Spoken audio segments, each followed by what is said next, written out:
সম্পর্কে। আমি আপনাকে এখন একটা মন্তব্য করবো, এই মন্তব্যের কারণে আমার বিরুদ্ধে একসময় শাহবাগ হতে পারে, আমার বিচার হতে পারে। এই দায়িত্ব, এই ঝুঁকি আমি মাথায় রেখে বলছি। সেটা হলো, বাংলাদেশের 24-এর সাথে বাংলাদেশ স্বাধীন হওয়ার পর 1971 থেকে এখন পর্যন্ত আর কোনো ইভেন্টের কোনো তুলনাই চলে না।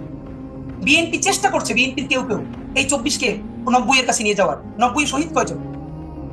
90 আহত মানে পঙ্গু কয়জন? অন্ধ কয়জন? 90 আয়না করা হয়েছে কয়টা? গুম হয়েছে কয়টা? খুন হয়েছে কয়টা? সব থেকে গুরুত্বপূর্ণ তথ্য আমি আপনাকে বলবো।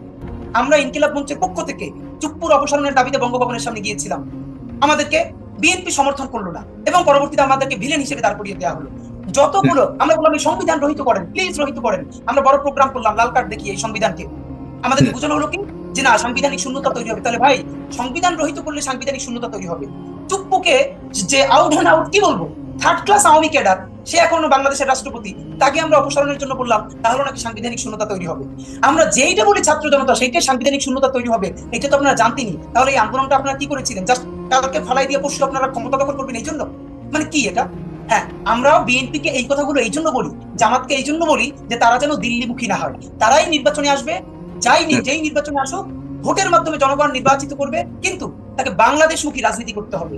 দিল্লিমুখী কোনমুখী, সেটা বলতে পারি ভারতমুখী, পাকিস্তানমুখী কোনমুখী রাজনীতি এখানে চলবে না। এখানে শুধু বাংলাদেশপন্থী রাজনীতিটা যেন সবাই করে, সেই প্রেশারটা তৈরি করতে চাই।